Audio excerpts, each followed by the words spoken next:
So listen, the Prime Minister is back from Egypt and COP27, of course, the climate change. While they're in Egypt, we know that an announcement came out that the Prime Minister met with the IMF. In fact, we saw the video. Yes.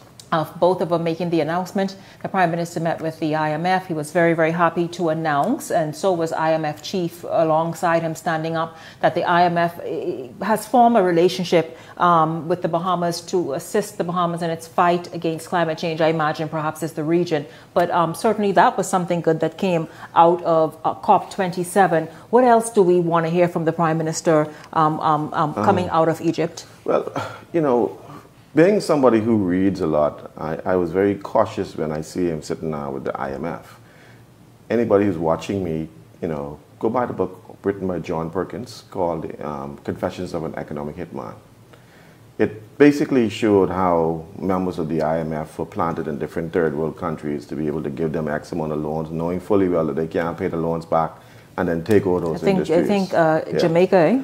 With the whole Central and South America, Central America, South America, even the Bahamas. And so I'm cautious when the IMF. And when I say Jamaica, I mean in terms of really being in such a hole that they may now just be getting out of that hole. I think they sink your whole country. So it's called Confessions of an Economic Hitman. If you get a chance to read it, but you know, she said you got to really listen to her statement. You know, we are trying to position the Bahamas for financing.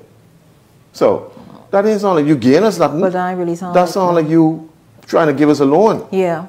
And so for me, let me pay this off for y'all, and then now y'all owe us. So I'm not sure what deal he is cutting, and I think if he is going to cut a deal, he need to bring that to us first before he cut the deal, because I don't think we need to put ourselves further down in the rabbit hole, because the IMF is not interested in giving away money.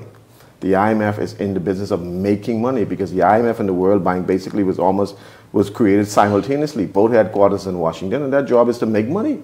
And so their job is to basically take over industries. And always remember, 200 years ago when the Europeans came to the Bahamas, they came with guns to take land. They don't come with guns no more. They come to take the markets. And so if I can get you to buy and borrow all this money and you can't pay it back, then I need access to your port. I need that airport, I need this container port, I need access to all these things. You know, when you see how they're positioning to take over the utility companies, I need a percentage in BEC. Right now, Water and Sewage buys water from an American company. So it's all about how do you get access to market where the money is flowing. And so government corporations is one of the most attractive things if they could take those things. Please like, share, and subscribe to our YouTube channel, and also follow our TikTok account. Thanks.